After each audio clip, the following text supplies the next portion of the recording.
ધ્યાન રાખવાનું, કારણ કે બ્રાન્ડિંગ પછી લેબલિંગ મહત્વનો ટોપિક છે, 3 માર્કની અંદર પૂછાઈ શકે. બરોબર.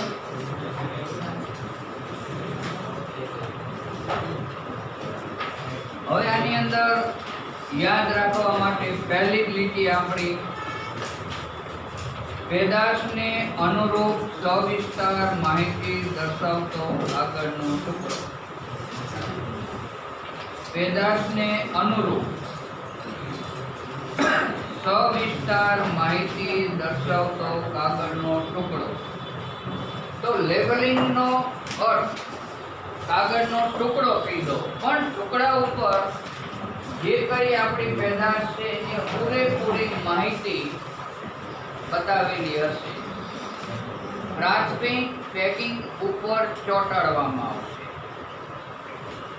આપણે જે વસ્તુનું પેકિંગ કરશું એના ઉપર ચોંટાડવામાં આવતો કાગળનો ટુકડો એટલે લેબલિંગ. વ્યાખ્યા બરોબર યાદ રાખવાની, ક્યાં ચોંટાડવામાં આવ્યો એ યાદ રાખવાનું. અમુક કંપનીઓ ઉપર ચોંટાડતી નથી પણ પેકિંગની અંદર મૂકી.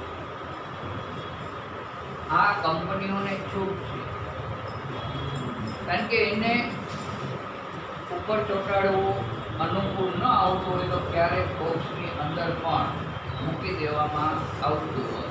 તો આની અંદર કઈ કઈ વિગતો એ બતાવશે જેથી ગ્રાહકને કોઈ તકલીફ ન પડે. તો સૌથી પહેલા વજન કે માપ.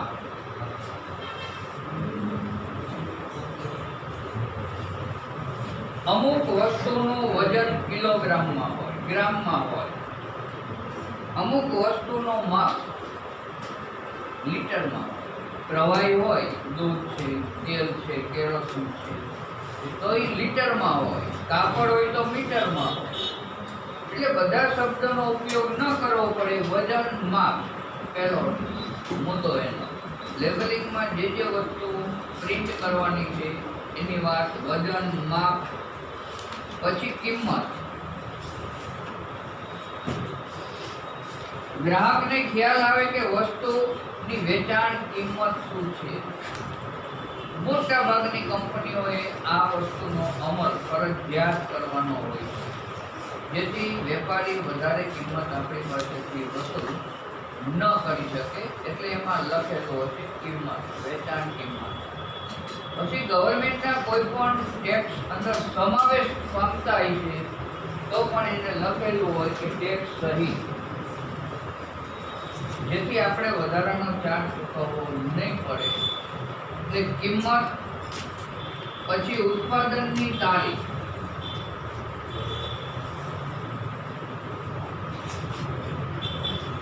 પ્રોડક્ટ કઈ તારીખે ઉત્પન્ન થઈ એ ગ્રાહકને ખ્યાલ આવે. શું કામ કે અમુક વસ્તુ હોય એ ઓછા સમયની અંદર બગડી જતી. અમુક વસ્તુઓ અમુક મહિના પછી, અમુક વર્ષ પછી બગડતી, જે ખાવા લાયક અથવા ઉપયોગ લાયક ન પણ બને. એટલે ઉત્પાદન તારીખ, કઈ તારીખે ક્યારે ઉત્પાદન થઈ એ ફરજિયાત બતાવવું પડે. ઉત્પાદન તારીખ, તેમાં વપરાતા તત્વો.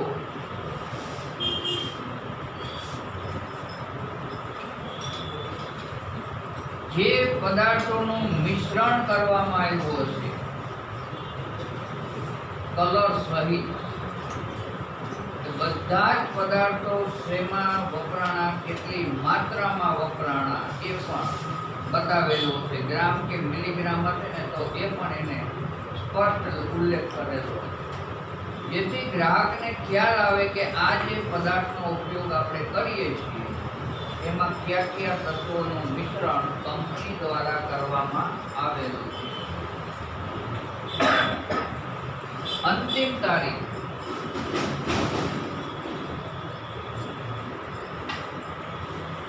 આ તારીખ પછી કોઈ પણ પદાર્થ વાપરવા યોગ્ય રહેતો નથી, એનો નાશ કરવો જરૂરી છે, કારણ કે માનવ જાતને નુકસાન કરતા બને. એટલે લગભગ કંપનીઓ અંતિમ અંતિમ તારીખ હવે ફરજિયાત બતાવશે. ઉત્પાદન તારીખથી અંતિમ તારીખ સુધીના સમયની વચ્ચે જ આનો ઉપયોગ આપણે કરી શકીએ, સિવાય નહીં. આઉટ ઓફ ડેટ, જે વસ્તુ આઉટ ઓફ ડેટ બને એ માનવ માટે નુકસાન કરતા સાબિત થાય. એટલે ભણેલા ગ્રાહકોને ખ્યાલ આવે કે અંતિમ તારીખ કઈ છે. ખરીદી કરતા પહેલા એ તારીખ ફરજિયાત જોશે.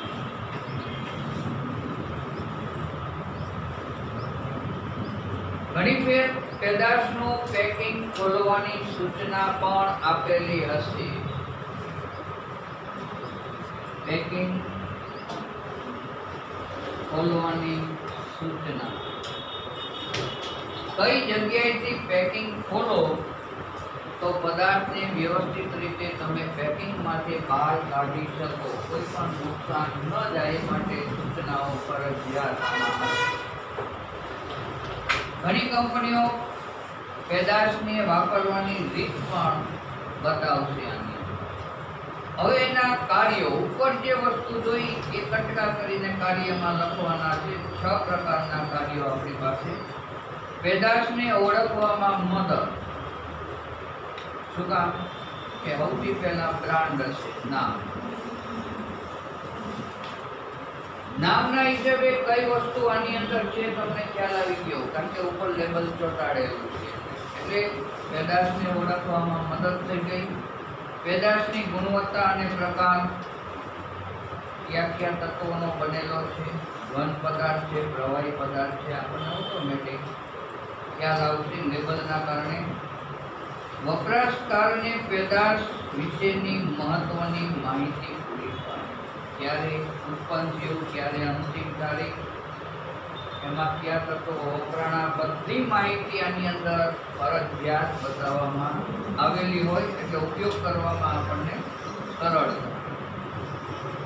પેદાશ કેવી રીતે ઉપયોગમાં લેવો તેની રીત. જ્યાં ખાદ્ય પદાર્થો હોય એની અંદર વધારે લાગુ પડે. દાખલા તરીકે અત્યારે જે આપણી પાસે પેકેટો મળે છે, ઇડલીનું છે, ઢોસાનું છે, આના ઉપર બનાવવાની રીત આપેલી હશે. કેટલા ગ્રામ પાણી લેવું, કેટલી માત્રામાં પાણી ઉમેરવું અથવા અન્ય પદાર્થો ઉમેરવા, એ સમગ્ર પ્રક્રિયા બનાવવાની એને ટૂંકમાં સમજાવેલી ફરજિયાત હશે, જેથી જેને ખ્યાલ ન આવે વાંચી અને એને બનાવી શકે. ગ્રાહકની સરળતા માટે ઉપયોગમાં લેવાની સૂચનાઓ બધી, કેવી રીતના ઉપયોગ કરવો, કેવી રીતના બનાવવું, બધી જ વસ્તુ બતાવેલી હશે. આકર્ષણ, કોઈ પણ વસ્તુ આપણે ગિફ્ટમાં આપવી હોય તો એને પેકિંગ કરીને પછી જ આપી. સામેની વ્યક્તિ પાસે આકર્ષણ, કારણ કે પેકિંગ સારું હશે તો જ આપણને ગમશે. એટલે મોટા ભાગની કંપનીઓ આકર્ષક પેકિંગ બનાવવા માટે તૈયાર રહેતી હોય. આ સિવાય જાહેરાત છે કંપનીની. એક હાથમાંથી બીજા હાથમાં, વેપારી પાસેથી ગ્રાહક સુધી માલ પહોંચે, એટલે એક પ્રકારની જાહેરાત છે આ કંપની માટે. સંસ્થાની કાયદાકીય અને નીતિ વિશે જરૂરિયાત સંતોષે. કંપની ધારાની અંદર સ્પષ્ટ ઉલ્લેખ છે કે ગ્રાહકને વસ્તુની માહિતી આપવી. કોઈ ગ્રાહક આ વસ્તુ ન બતાવો તો ફરિયાદ કરી શકે, કંપની સામે કેસ દાખલ કરી શકે. આવું ન બને અને ધારા ધોરણનું પાલન કંપનીએ કરેલું છે, જે માત્રામાં જે મિશ્રણની જરૂર છે એ માત્રામાં જ મેળવેલું છે, બધી જ માહિતી મળતી હોવાથી ફરિયાદ કરવાનો અવકાશ બહુ ઓછો છે. એટલે નીતિ વિષયક પરિબળ તરીકે પણ જરૂરી. હવે બીજો ટોપિક છે પેકેજિંગ.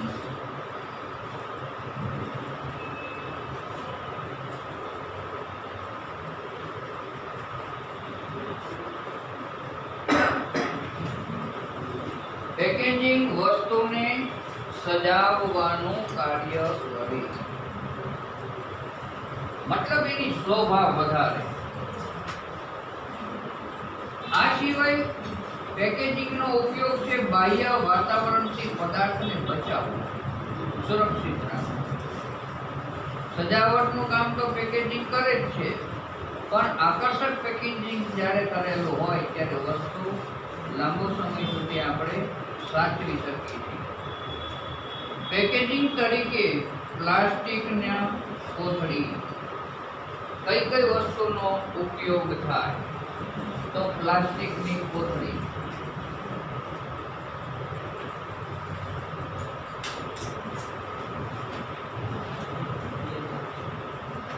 હવે ધ્યાન રાખો, જ્યાં જરૂરિયાત હોય ત્યાં પેકિંગ થતું રહેશે. દાખલા તરીકે સણ 15 મુદ્દા સમજાવ્યા, તારા ટોપિક સમજાવેલો હોય તમને. ઘઉંની અંદર જે કોથળામાં ઘઉં પેક કરીને આવે છે 100 કિલો 5 મણ, એમાં સણનો બનેલો કોથળો જોઈએ. એનું પેકેજિંગ છે. પણ એ જ કોથળામાં જ્યારે ખાંડ ભરવામાં આવે તો એટલું સણ નહીં હાલે, કારણ કે બહાર વાતાવરણ ભેજવાળું હોય તો ખાંડમાં ગઠ્ઠા થઈ જાય. ગ્રાહકને તકલીફ પડે વાપરવામાં, પરિણામે અંદર પ્લાસ્ટિકનું પડ મૂકવામાં આવે. ખાંડનો જે કોથળો હોય એમાં પ્લાસ્ટિક કોટેડ જ હોય. હતું સણ જ બહાર, પણ અંદર મજબૂતાઈ વધારવા, ભેજ સામે રક્ષણ મેળવવા પ્લાસ્ટિકનો ઉપયોગ. અત્યાર સુધી આપણે પ્લાસ્ટિકની કોથળીઓમાં વસ્તુ લાવતા હતા. હવે ગવર્મેન્ટ ધીરે ધીરે પ્રતિબંધ મૂકી દે છે પ્લાસ્ટિક ઉપયોગ, બરોબર, પર્યાવરણને બચાવવા માટે. કાપડની થેલી.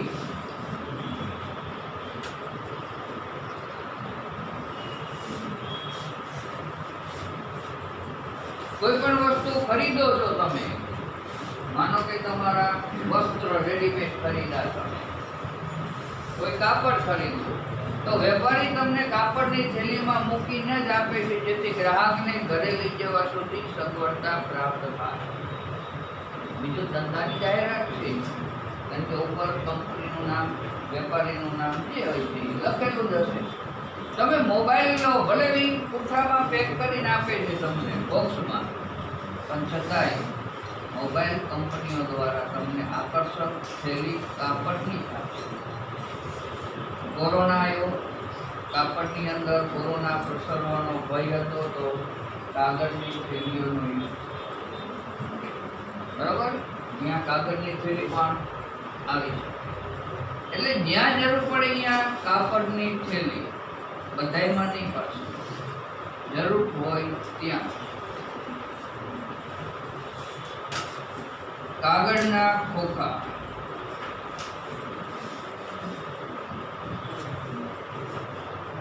નાની મોટી સાઈઝ. સોનીને ત્યાંથી કોઈ ઘરેણું ખરીદીએ આપણે તો એ બોક્સ ઉઠાનું જ આપશે. સંતોઈને ત્યાંથી મીઠાઈ ખરીદો તો કાગળનો બોક્સ જ કહેવાય, ખોખું. એટલે ખોખું આનું જ બનેલું હોય કાગળનું. લગભગ વસ્તુમાં કાગળ પેકિંગ વધારે છે. કોઈ કાચની બોટલ છે, પ્રવાહી પીવાની દવા, ભલે કાચની બોટલમાં ભરીએ ને, પણ એ બોટલ પછી કાગળના ખોખામાં જાવ, કારણ કે ઉપર લેબલ ચોંટાડવાનું છે. ક્યાં શું વસ્તુનો ઉપયોગ છે એની જાણકારી આપણને આના દ્વારા મળશે. પ્લાસ્ટિકના પીક.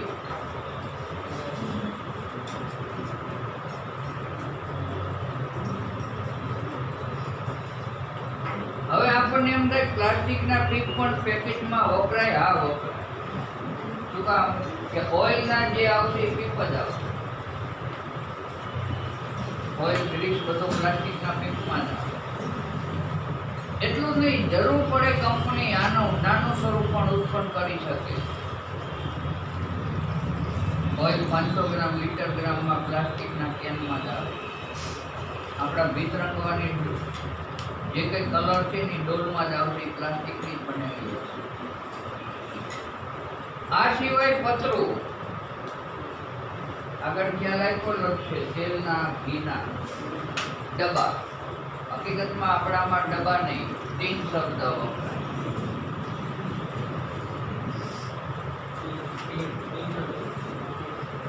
એક ટીન, બે ટીન, ત્રણ ટીન, એમ આખી ગાડી ટીન. મતલબ આખી ગાડી ભરેલી તેલના ડબ્બા.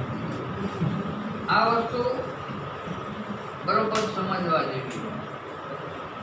પ્રવાહી માધ્યમ હોવાથી લીકેજ ઓછું થાય એવી રીતના પતરાના પેકિંગની અંદર ફરજિયાત હશે. એમ લોખંડ અને મશીનો લાકડામાં પહેલા પેલો જ છે. આની અંદર અમુક ટોપિકો તમને જ્યાં સહેલા પડે એ રીતના સમજાવેલા છે. એટલે પેકિંગ એ પેદાશને રક્ષણ આપવાનું કાર્ય કરે છે. મુખ્ય કાર્ય શું છે? રક્ષણ. હાથમાંથી કોઈ પદાર્થ પડે તો નુકસાન ઓછું થાય. એક બીજું આકર્ષણ વધે. પદાર્થને એક જગ્યાએથી બીજી જગ્યાએ આસાનીથી આપણે હેરફેર કરી શકીએ એના માટે. નવો મુદ્દો કિંમત. એક વાક્યનો પ્રશ્ન અગાઉ આવેલો છે. કિંમત નિર્ધારણ કેવી રીતના થાય? કોઈ પણ વસ્તુના કાચા માલથી માંડીને ઉત્પાદન પ્રક્રિયા સુધી જે ખર્ચ થાય એના ઉપર કિંમત નિર્ધારણ નક્કી કરવામાં આવશે, નફો સહિત. તો કિંમતને નક્કી કરવા માટે કઈ કઈ બાબત ઉપર મુખ્ય ધ્યાન કેન્દ્રિત કરવું પડશે આપણે એની વાત.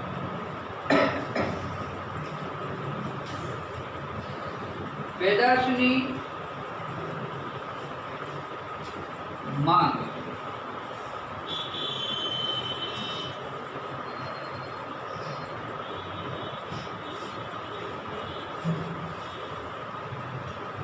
જે વસ્તુની માંગ ઊભી થશે એનો પુરવઠો ઘટશે, અને પુરવઠો ઘટે એટલે કિંમત વધે.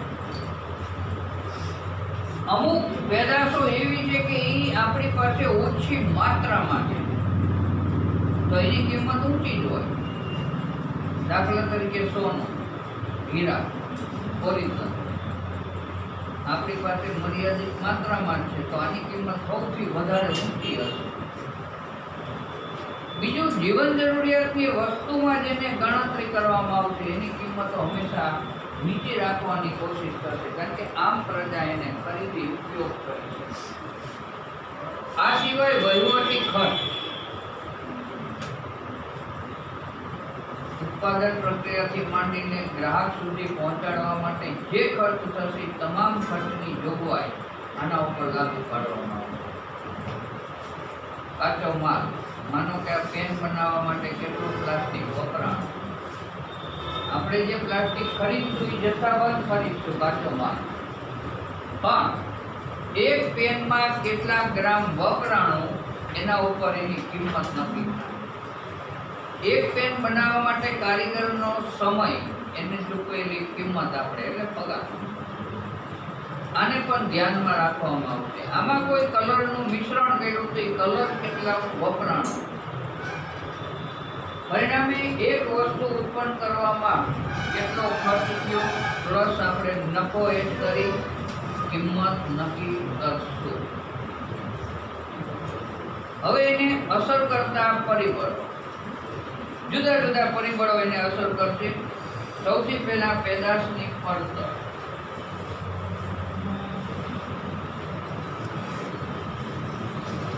જો કાચો માલ આસાનીથી મળતો હોય અને સુલભ હોય તો પેદાશ આપણને ઓછી કિંમતે તૈયાર થઈ જશે. ઘણી બધી વસ્તુ એવી છે કે ઓછી કિંમતે તૈયાર કરી શકો તમે, પણ કાચો માલ આપણને મુશ્કેલીથી મળતો હોય અને એ જ મોંઘો પડે તો પેદાશની કિંમત આપણને ઊંચી જ પડશે. બાકીના ખર્ચ વધારે. ગવર્મેન્ટના ટેક્સ અમુક કાચા માલ ઉપર લાગેલા હોય તો પણ પેદાશની અંદર પડતરમાં તફાવત જોવા મળશે. બીજો મુદ્દો, પેદાશની માંગ.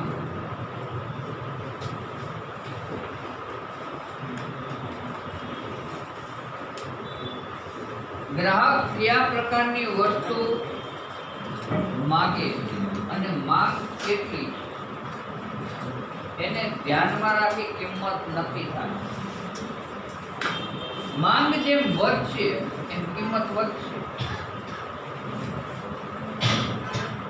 સંક્રાંત આવતી હોય અને મહિના પહેલા તમે પતંગ ખરીદવા માટે જાઓ, એ માંગ જ છે. ઘણા એડવાન્સ પતંગ લાવી અને ઘરમાં મૂકી દે છે, મતલબ માંગ શરૂ થઈ ગયા. અહીં માનો કે 20 રૂપિયાની 5 પતંગ આપે. સંક્રાંત જેમ જેમ નજીક આવે માંગ વધતી જાય, ઘસારો વધશે. પરિણામે 20 ની 25 રૂપિયાની 5 પતંગ, 30 રૂપિયાની 5, એમ કદાચ સંક્રાંતના આગલા દિવસે 40 રૂપિયાની 5 પતંગ પણ મળી શકે. કારણ કે પુરવઠો અમે ઘટ્યો છે. નવું ઉત્પાદન ઓછું થાય અથવા બંધ થઈ જાય. માંગ સતત ચાલુ રહે છે તો કિંમત ઊંચી ચઢાવવાની. આ માંગ છે. એથી વિરુદ્ધ જો માંગ ઘટી જાય તો કિંમત નીચી જાય. સંક્રાંત પછી પતંગ માંગો તો 10 માં આપે, 5 માં આપે. કારણ કે હવે માંગ ઘટી, જે પુરવઠો વધ્યો છે એને તમારે વેચવાનો જ છે, નહીંતર કંપનીને ખોટ જાય. એટલે અહીંયા માંગ ઉપર આધારિત કિંમત વધઘટ, બજારમાં હરીફાઈ.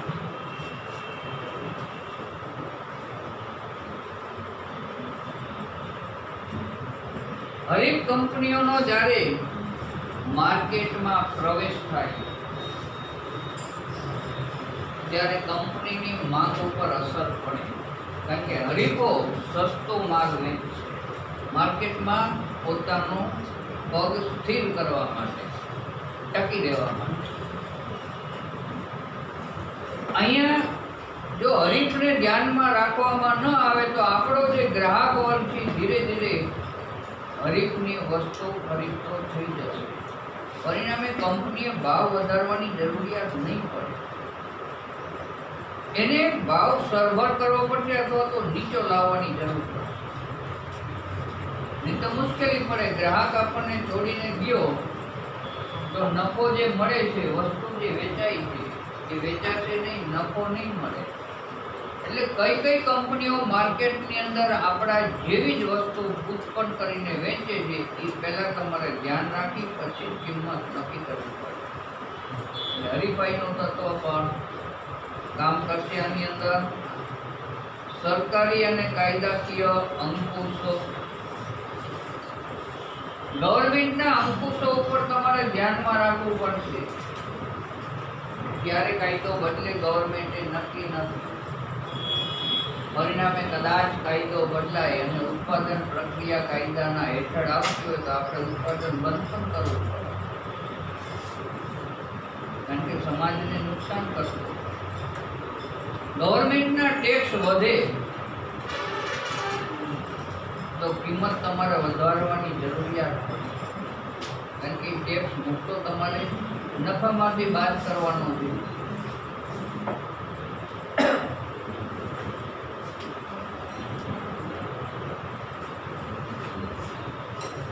ઉદ્દેશ આધારિત કિંમત નક્કી કરવી, 5મો ટોપિક. આની અંદર પેટા પ્રકારો પાડીને આપણને કિંમત કેવી રીતના નક્કી કરવી એની માહિતી આપી. સૌથી પહેલા મહત્તમ નફો.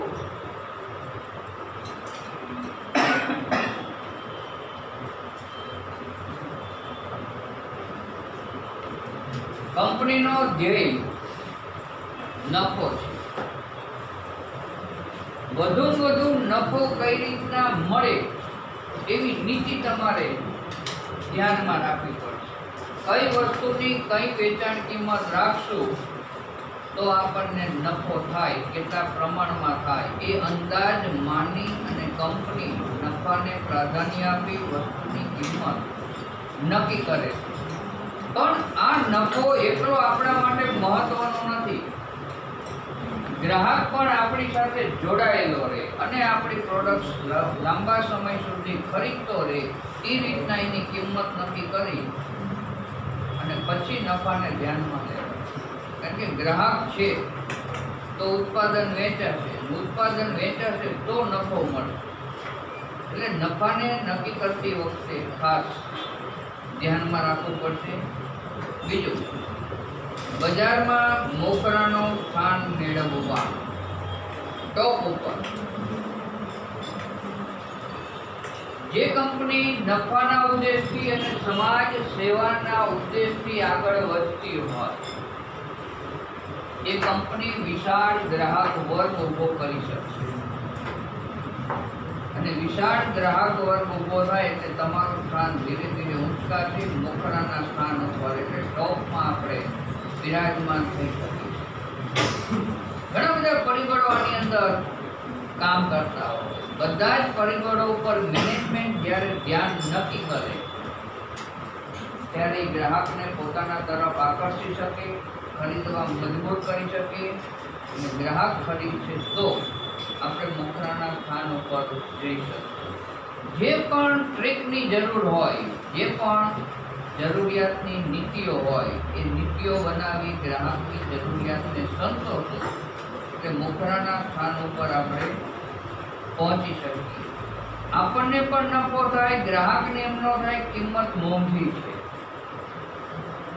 બે વસ્તુ ધ્યાનમાં રાખી વિતરણ કરવું પડશે. ત્રીજું, હરીફાઈમાં ટકવા માટે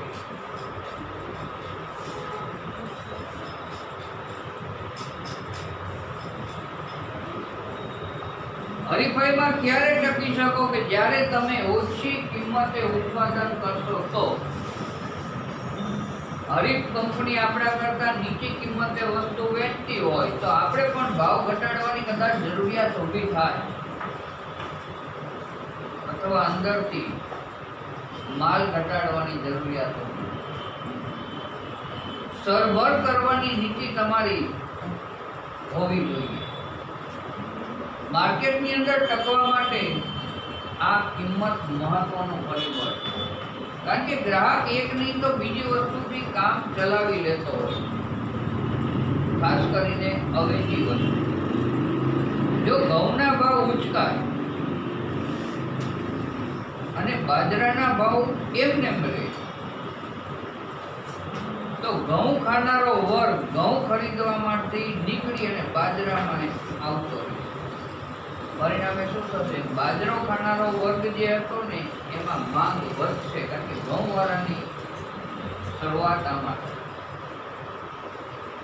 હવે કોઈ કારણસર એવું બને કે બાજરાની કિંમત વધે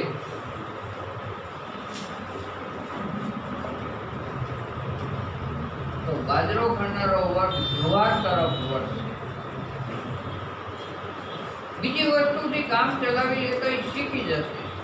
તો બાજરામાંથી જે આવક થતી હતી હવે ઘટી, કારણ કે ગ્રાહક વર્ગ ગયો તળિયે જુવારમાં. ક્યારેક પરિસ્થિતિ ઉલટાય, કોઈ કારણસર બાજરાની કિંમત વધે ને ઘઉંની કિંમત ન વધે, એમને ભાવ દે. માનો કે 500 રૂપિયાનો 20 કિલો ઘઉં મળે, આની અંદર કોઈ ફેરફાર ન થયો. માર્કેટમાં 500 રૂપિયાના 20 કિલો ઘઉંનું વેચાણ ચાલુ રહ્યું. બાજરો જે 400 રૂપિયાનો 20 કિલો વેચાતો એના 450 રૂપિયા ભાવ ઉચકાણો. તો હવે બાજરો ખાનારો વર્ગ ઘઉં ખાતો થઈ જાય, કારણ કે 50 રૂપિયામાં એને સારી વસ્તુ મળે છે.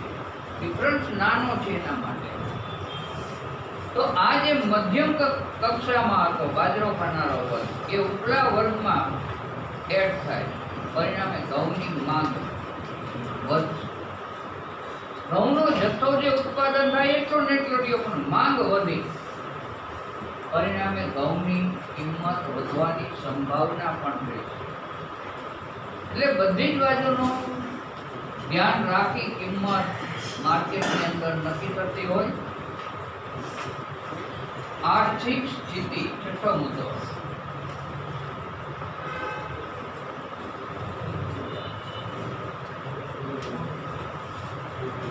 કોઈ પણ કંપનીની આર્થિક સ્થિતિ સારી હોવી જોઈએ. અને આર્થિક સ્થિતિ બળવાન ક્યારે બને? જ્યારે ગ્રાહકનો વિશાળ વર્ગ તમારી સાથે હોય, ગ્રાહક વધુ માત્રામાં આપણી વસ્તુ ખરીદતો હોય જે આપણે ઉત્પાદન કરીએ. એમાંથી આપણને નફો લગાતાર મળતો હોય, દર વર્ષે આપણો નફો વધતો જાય, તો કંપનીની શાખ વધશે, મૂડી વધશે, સંપત્તિ વધશે, પરિણામે એની આર્થિક સ્થિતિ મજબૂત થશે. ભવિષ્યમાં કોઈ ઉછીની મૂડીની જરૂરિયાત પડે તો કંપની આસાનીથી મૂડી પ્રાપ્ત કરશે. એને ધિરાણ કરવા વાળો વર્ગ એની વચ્ચે ઉભો રહેશે, કારણ કે પરિસ્થિતિ સારી છે. તો શાખ વધારવા માટે, કંપનીને પગભર બનાવવા માટે અથવા કંપનીનો વિસ્તાર કરવા માટે થઈને તમારી પરિસ્થિતિ સારી બને એ રીતના કિંમત રાખી અને તમારે માર્કેટની અંદર આવવું પડશે. ખરીદ વર્તણૂક.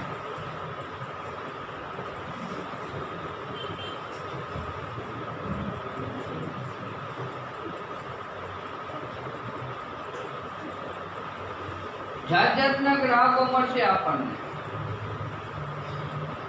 અલગ અલગ ધર્મના મળશે, અલગ અલગ ભાષાના મળશે, અલગ અલગ રીત રિવાજમાં માનનારો વર્ગ પણ મળશે, અને બધાની વચ્ચે તમારે ઊભું રહેવાનું. માટે ગ્રાહકની વર્તણૂકને સમજવી પડશે. તમારે કયા પ્રદેશમાં કઈ વસ્તુની માંગ ઉત્પન્ન થાય એને ધ્યાનમાં રાખવું પડશે. બધા ગ્રાહકની ટેવ એક સરખી ન હોય,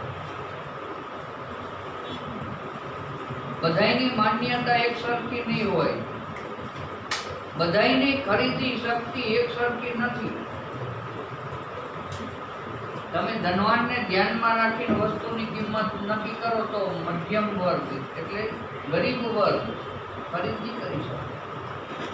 તમારે એમાંથી નફો જતો કરવો પડે. અહીંયા તો સમગ્ર ગ્રાહકને ધ્યાનમાં રાખી એની રુચિ, એનો રસ, એની માન્યતા બધું ધ્યાનમાં રાખીને તમારે માર્કેટની અંદર કિંમત લઈને આવવું પડશે. એટલે કિંમતમાં વર્તણૂક પહેલું છે. ગ્રાહકની ટેવ.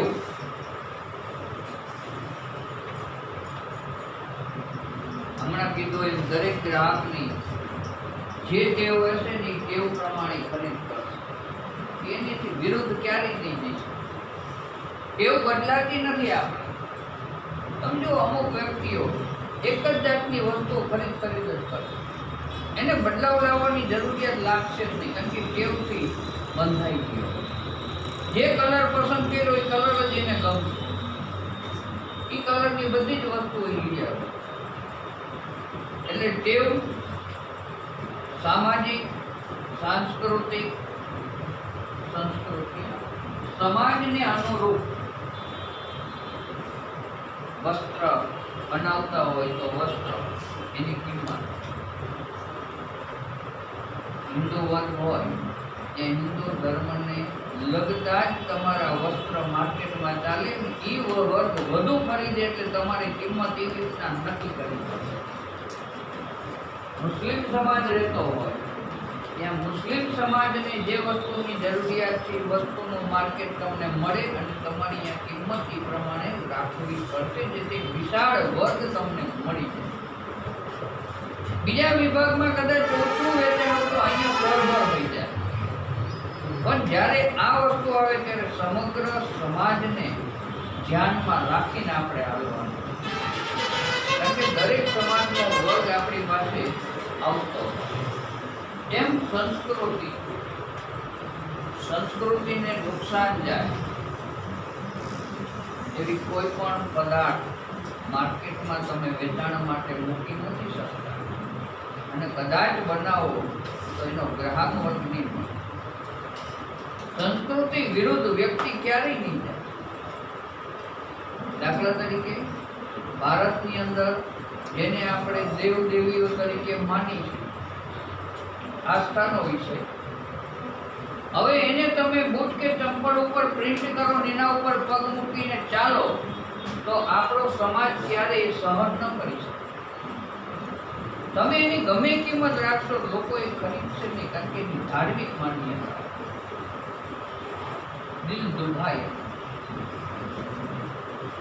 જ્યારે પણ આ વસ્તુ નક્કી થાય ત્યારે બધા જ પરિબળોને તમારે ધ્યાનમાં રાખવા જરૂરી છે.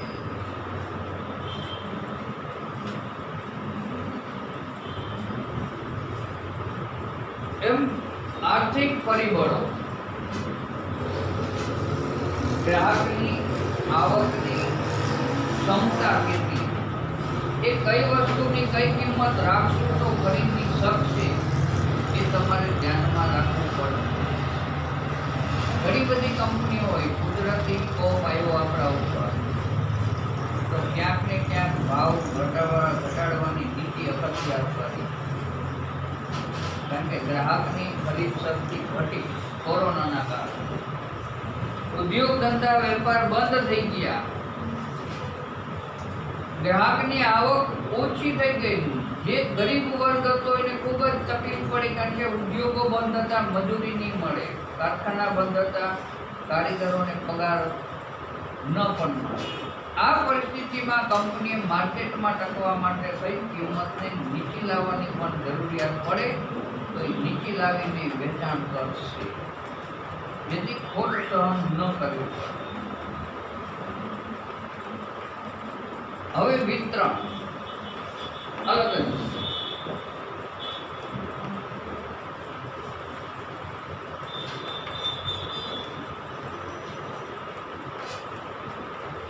અહીંયા આપણી પાસે કંપની છે,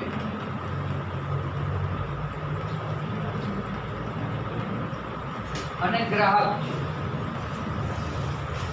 ઘણી કંપનીઓ ડાયરેક્ટ વેચાણ ગ્રાહકને કરવા માટે તૈયાર હોય છે.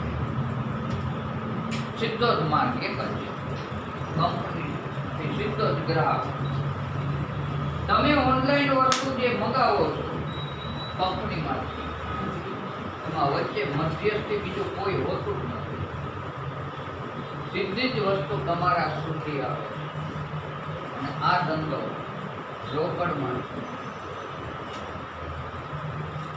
ઓનલાઈનમાં જે વસ્તુ તમે મગાવી એ કંપનીનો માણસ તમારા ઘર સુધી, જ્યાં તમે એડ્રેસ આપેલું છે ત્યાં સુધી વસ્તુ લઈને આવે છે. એક હાથમાં વસ્તુ આપે છે, બીજા હાથે એની કિંમત વસૂલે છે. રોકડ જ વ્યવહાર ડાયરેક્ટ. ઘણી કંપનીઓની આ નીતિ હોય કે આપણે રોકડ વ્યવહાર જ કરવો, જેથી શાક પ્રથા આપણામાં આવે જ નહીં, હાલ ખાદ પડે નહીં. મોસ્ટ ઓફ ઓનલાઈન વેચાણ વધતું જાય છે એની પાછળ. બીજું, આમાં મધ્યસ્થીનું ક્યાંય પણ કમિશન નહીં લાગે,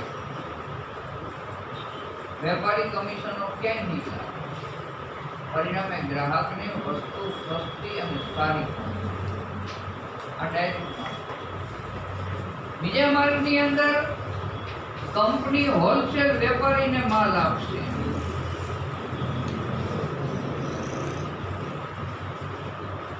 બાર મહિનામાં જે ઉત્પાદન થાય એ હોલસેલર પૂરેપૂરો માલ ખરીદી લે. પરિણામે ક્યારેક હોલસેલર એડવાન્સ રકમ પણ આપે, કંપનીને જરૂરિયાત હોય ત્યારે ઓછી માલમાંથી કાપી. એ આપણને રોકડા પૈસા આપે છે, પરિણામે આપણે એને રોકડ વટાવ આપવો પડે. એ પોતાનો નફો ચડાવી અહીંથી છૂટક વેપારીને આપશે.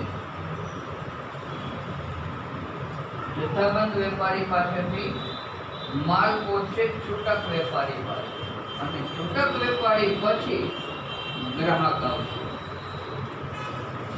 પરિણામે જે ગ્રાહક વર્ગ છે એને આ બેયના કમિશન અથવા તો નફો ભોગવવો.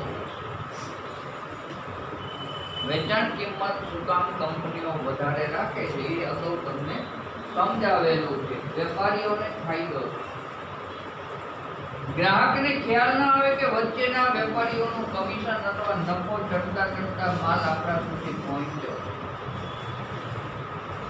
ગ્રાહક વેચાણ કિંમત જોઈને માલ ખરીદે. આ બે રસ્તા વિતરણ. હવે ઝડપી વિતરણ કરવા માટે ભાઈ તમારી પાસે વાહન હોવું જોઈએ. આગળ વાહનના પાઠમાં આપણે ટોપિકમાં જોયું એ કંપની પોતાની પાસે વ્હીકલ નહીં હોય તો ભાડા પટ્ટે પણ લાવશે. પરિણામે ગ્રાહકની માંગને જરૂરિયાતના સમયે સંતોષી શકે. એટલે વાહન વ્યવહાર માટે સારા રસ્તા ગવર્મેન્ટ દ્વારા બધા જ રોડ્સ વ્યવસ્થિત બનાવે છે. એનું પાછળ શું એ વિતરણ વ્યવસ્થા ઝડપી થાય. જે પ્રદેશમાં જ્યારે જરૂર પડે ત્યારે ઓછા સમયમાં આપણે માલ પહોંચાડી શકીએ. આ સિવાય અગાઉ તમે શીખેલા હો સમય ઉપયોગિતા, સ્થળ ઉપયોગિતા. જે સમયે જેની માંગ હોય એ સમયે એ વસ્તુનો પુરવઠો તમે આસાનીથી પહોંચાડો એ આપણી વિતરણ વ્યવસ્થા. કોઈ પ્રદેશમાં હોનારત આવે, બધા જ પાક નિષ્ફળ જાય, ઉત્પાદન નિષ્ફળ જાય, કાચો માલ કદાચ તણાઈ જાય અને ઉત્પાદન એ પ્રક્રિયામાં ન થાય ત્યારે કંપની જરૂરિયાતની વસ્તુ આ જગ્યાએ ઝડપથી પહોંચાડે છે વાહન વ્યવહારના માર્ગ દ્વારા. 2001 કચ્છમાં ધરતીકંપ થયો, વિદેશોમાંથી સહાય મળી આવે. આંતરરાષ્ટ્રીય સીમા ઓળંગીને ભારત સરકારની પરવાનગી લઈને વિદેશની કંપનીઓએ કચ્છના લોકોને જે મદદ કરી એ એમની વિતરણ વ્યવસ્થા. અહીં સુધી માલ પહોંચાડ્યા પછી જરૂરિયાતમંદ લોકોને આપણે જે આપ્યું એ ભારત સરકારની વિતરણ વ્યવસ્થા. દરેક પ્રદેશની માંગ અલગ અલગ હોય. ગુજરાતની જે માંગ હોય કદાચ મહારાષ્ટ્રની ન પણ હોય, મહારાષ્ટ્રની હોય મધ્યપ્રદેશની ન પણ હોય.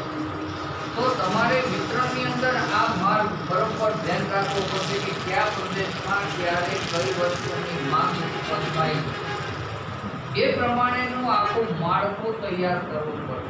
એક બીજું, માળખાની અંદર જ્યાં જરૂરિયાત પડે તમારે બ્રાન્ચ ખોલવાની જરૂર પડે તો બ્રાન્ચ ઓફિસો પણ સ્ટાર્ટ કરવી પડશે. જરૂરી કર્મચારીઓની ભરતી પણ કરવી પડશે. માર્ગમાં કોઈ મુશ્કેલી આવે વિતરણ કરવામાં તો તમારે વૈકલ્પિક રસ્તો પણ ગોતવો પડશે. આ બધી જ પ્રક્રિયા જ્યારે પૂર્ણ થાય ત્યારે આપણો વિતરણ માર્ગ સંપૂર્ણ થાય. બરોબર, પાછળ વિતરણ વ્યવસ્થા કોષ્ટકમાં તમને બતાવેલું છે. ગ્રાહકોને પ્રત્યક્ષ વેચાણ. ઉત્પાદક પોતે જ પોતાની દુકાનમાંથી ગ્રાહકોને માલ પૂરો પાડે. શૂન્ય સપાટી વાળી વિતરણ વ્યવસ્થા. આ જે બન્યું એ શૂન્ય સપાટી છે.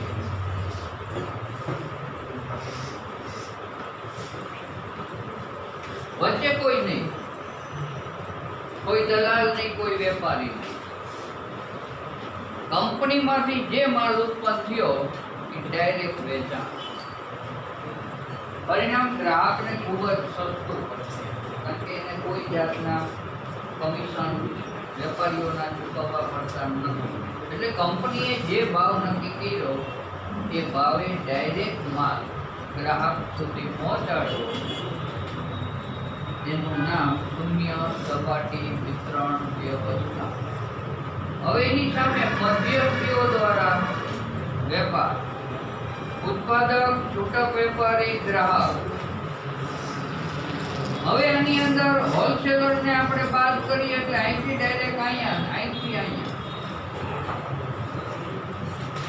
કંપની ક્યારેક હોલસેલરને માલ નથી આપતી,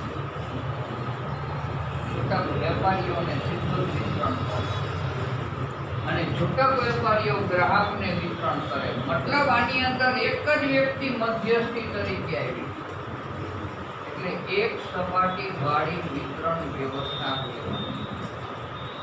બરોબર, માર્ગ બરોબર ધ્યાનમાં રાખવાનો. કંપનીમાંથી છૂટક વેપારીથી ગ્રાહક વચ્ચે કોણ આવ્યો? છૂટક વેપારી. તો એક માર્ગીય વિતરણ વ્યવસ્થા તરીકે આપણે ઓળખી શકીએ. બીજું, ઉત્પાદક, જથ્થાબંધ વેપારી, છૂટક વેપારી અને ગ્રાહક. હવે ચારે ચાર અહીંથી આની પાસે, આની પાસેથી આની પાસે, આની પાસેથી આની પાસે બે જણા આવ્યા. અહીંયા એક જ હતો છૂટક. હવે છૂટક વેપારી એ છે, વચ્ચે આવ્યો હોલસેલર એટલે જથ્થાબંધ વેપારી. બે જણા આવ્યા એટલે બે સપાટી વાળી વિતરણ વ્યવસ્થા. ગણતરી રાખો એટલે તમને વિતરણ વ્યવસ્થાનો આખો માર્ગ સમજી જાય. ત્રીજું, ઉત્પાદક, આડતીઓ. અહીં વચ્ચે આડતીઓ આવી ગઈ. દલાલ, હોલસેલર ગોતી આવી દે તમને કે આને જથ્થાબંધ માલ આપો, વચ્ચે કમિશન થાય છે. બરોબર, એ આડતીઓ કહેવાય. આપણા વતી માર્કેટ ગોતી આવે. હવે અહીંયા કંપની પછી આડતીઓ આવ્યો. આડતીયા પછી જથ્થાબંધ વેપારી, છૂટક વેપારી અને ગ્રાહક. મતલબ હવે કેટલા સ્ટેજ થયા? 1, 2 અને 3. તો 3 સપાટી વાળી વિતરણ વ્યવસ્થા. ફરી વખત, કંપનીથી ડાયરેક્ટ ગ્રાહક એટલે શૂન્ય સપાટી, વચ્ચે કોઈ નહીં, મધ્યસ્થીમાં કોઈ નહીં, વચ્ચે છૂટક વેપારી નહીં, આડતીઓ નહીં, હોલસેલર નહીં. હવે સપાટીના કટકા. કંપનીમાંથી છૂટક વેપારી અને ગ્રાહક. પહેલો મતલબ એક જણો મધ્યસ્થી બન્યો. કંપનીને વેચાણ કરવા માટે મધ્યસ્થીની ભૂમિકા છૂટક વેપારીએ, તો એક સપાટી. કંપનીએ વચ્ચે બીજો માર્ગ રાખ્યો કે ડાયરેક્ટ માલ હોલસેલરને આપે ને હોલસેલર છૂટક વેપારીને ગ્રાહકને. તો હવે ગ્રાહક અને કંપનીની વચ્ચે આવ્યા કોણ? 1 અને 2 જણા, છૂટક વેપારી અને જથ્થાબંધ વેપારી. તો 2 સપાટી વાળી વિતરણ. કંપનીને હોલસેલર ન મળે તો આડતીઓ વચ્ચે ઘૂસે અને એ કંપનીને હેલ્પ કરશે. એટલે અહીંથી આડતીયાના માધ્યમ દ્વારા હોલસેલર અને હોલસેલરના માધ્યમ દ્વારા છૂટક વેપારીથી ગ્રાહક. મતલબ 3 પગથિયા, 1, 2 ને 3. તો 3 સપાટી વાળી વિતરણ વ્યવસ્થા. હવે માર્ગ ખ્યાલ આવી જશે તમને. બરોબર, એક સપાટી વાળી વ્યવસ્થા ક્યાં વપરાય? વિકલ્પમાં, એક વાક્યમાં પૂછવા વાળો ટોપિક છે આ. 2 સપાટી વાળી વિતરણ વ્યવસ્થા કોને કહેવાય? અથવા 3 સપાટી વાળી વિતરણ વ્યવસ્થા કોને કહેવાય? એવો કોઈ પણ એક વાક્યનો પ્રશ્ન પૂછાય તો આ પ્રમાણે સ્ટેપ યાદ રાખવા. શૂન્ય સપાટી વાળી વિતરણ વ્યવસ્થા ક્યારે આવે? એવો એક વાક્યનો પ્રશ્ન પૂછે તો કંપનીમાંથી ડાયરેક્ટ ગ્રાહકને વેચાણ. વચ્ચે મધ્યસ્થી કોઈ નહીં. મધ્યસ્થીમાં 3 જણને યાદ રાખવાના તમારે. એટલે કમ્પ્લીટ કંપનીનો વિતરણ માર્ગ આસાનીથી તમને મળી જશે.